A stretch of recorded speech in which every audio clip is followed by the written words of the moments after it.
ଆପଣ ମୋତେ ଆଉ ଗୋଟେ କଥା କହୁନାହାନ୍ତି, ଯେଉଁ ଫାଇଲ୍ ହଜି ଯେ କହୁଛନ୍ତି, ବର୍ତ୍ତମାନ ସରକାର ତ ତାଙ୍କର ଅଛି, 2.5 ବର୍ଷ କେଉଁଠି ଥିଲେ ସେମାନେ?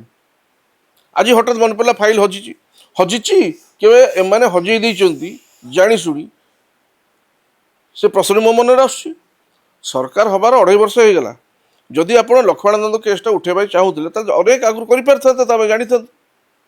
ମମତା ବାନାର୍ଜୀଙ୍କ ଅମଳରେ ଯଦି ଯାହା ଯାହା ହେଇଥିଲା ସେଠି, ଲୋକ ଯାହା କହିଲେ, ଯେଉଁ ଦୁର୍ନୀତି ଯାହା ଯାହା ହଉ, ଶୁଭେନ୍ଦୁ ଅଧିକାରୀ ଆସିଲେ ଆସୁ ଆସୁ ଇମିଡ଼ିଏଟ୍ ଇନକ୍ୱାରି ବହୁତ ଜିନିଷରେ କରିଦେଲେ। ତମେ ଆସୁ ଆସୁ କରିଥାନ୍ତ, କାହିଁ କଲନି 2.5 ବର୍ଷ? ସେମିତି କିଛି ନାହିଁ। ଇଏ ଜାଣିଶୁଣି ଲୁଚେଇକି ଗୋଟେ ପ୍ରହସନ ଚାଲିଛି, ଆକୁ ଡାକିବା ଥାନାକୁ, ତାକୁ ଡାକିବା, ସେସବୁ କିଛି ନାହିଁ। କରିବାରେ ଯଥେଷ୍ଟ ଆଗରୁ କରିଥିଲେ ସେ କଥାର ବିଶ୍ୱାସନୀୟତା ଥାନ୍ତା। 2.5 ବର୍ଷ ପରେ କରି ଲାଭ କ'ଣ ଅଛି? ତେଣୁ ତମେ ତ ସରକାର ଫାଇଲ୍ ହଜିଛି କି ତମେ ହଜେଇ ଦେଇଛ, କିଏ କହିବ? ଥାନାକୁ ଡାକିବେ ସେମାନେ, ପାଣ୍ଡିଆନକୁ ଥାନାକୁ ଡାକିବେ, ଥାନାକୁ ସିଏ ଯେଉଁ ଚିରାଚରିତ ପ୍ରସଙ୍ଗ ସେଥିରେ କିଛି ଯାଏ ଆସେ ନାହିଁ।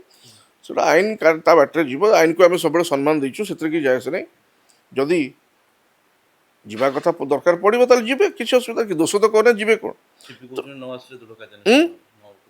ଦୃଢ଼ କାର୍ଯ୍ୟାନୁଷ୍ଠାନ କିଏ କହୁଛି? ଏ ସରକାର କେବେ କାହା ବିରୁଦ୍ଧ ଦୃଢ଼ କାର୍ଯ୍ୟାନୁଷ୍ଠାନ ନେଇପାରିଲାନି? ଆପଣ ଦେଖୁଛନ୍ତି କାର୍ଯ୍ୟକ୍ରମ, ରଥଯାତ୍ରା କରେଇ ପାରୁନାହାନ୍ତି ଠିକ୍ସେ, ଲୋକ ମରିଯାଉଛନ୍ତି, ଶେଷ ଆଉ କହିବି କେଉଁ କଥା? ତେଣୁ ସେଗୁଡ଼ା ସବୁ ନୁହେଁ। ଦୃଢ଼ କାର୍ଯ୍ୟାନୁଷ୍ଠାନ କ'ଣ? ଆମେ କ'ଣ ଦୁର୍ନୀତି କରୁଛୁ ନା କ'ଣ କରୁଛୁ ତ ଦୃଢ଼ କାର୍ଯ୍ୟାନୁଷ୍ଠାନ ଗ୍ରହଣ କରିବୁ? ଆମେ ଡରିଛୁ କାହାକୁ? ସେସବୁ ଜିନିଷ ନାହିଁ। ତ ତମେ କହିଲେ କ'ଣ ହେବ? କଥାଟା ହେଉଛି ଆଇନକୁ ସମସ୍ତେ ସମ୍ମାନ ଦିଅନ୍ତି, ଯଦି ନିହାତି ଆବଶ୍ୟକ ଥିବ ସେ ଯିବେ। ସେ ତ ଆପଣ ମିଡ଼ିଆକୁ ଆସି ମନା କରିନାହାନ୍ତି, କାହାକୁ କହିନାହାନ୍ତି ନାଇଁ ମୁଁ ଯିବିନି। ତେଣୁ ଆପଣ ନୋଟିସ୍ କରିଛନ୍ତି, ସେ ନୋଟିସ୍ ଉତ୍ତର ଦେଇନାହାନ୍ତି, ଯଦି ଅନୁଭବ କରିବେ ଯିବା କଥା ସେ ଯିବେ, କାରଣ ସେ ବି ଆଇନକୁ ସମ୍ମାନ ଦିଅନ୍ତି, ଆଦର ଭାବିବାର କ'ଣ ଅଛି? ଆଉ ଦୃଢ଼ କାର୍ଯ୍ୟାନୁଷ୍ଠାନ କ'ଣ? ସେ କଥା ମୁଁ କେମିତି କହିବି? ମୁଁ ତ ଜାଣିନି, କିନ୍ତୁ ମୋର ଗୋଟେ ପ୍ରଶ୍ନ ଆପଣମାନଙ୍କ ମାଧ୍ୟମରେ, ଯଦି ଫାଇଲ୍ ଚୋରି କଥା ଉଠେଇଲେ ମାନେ ଫାଇଲ୍ ହଜିଯାଇଛି 2.5 ବର୍ଷ ହେଲା କ'ଣ କରୁଥିଲେ, ମୁଁ ସେଇଟା ପଚାରିବା କଥା। ଇଣ୍ଟେନ୍ସଲି କରାଯାଇଥାଇପାରେ।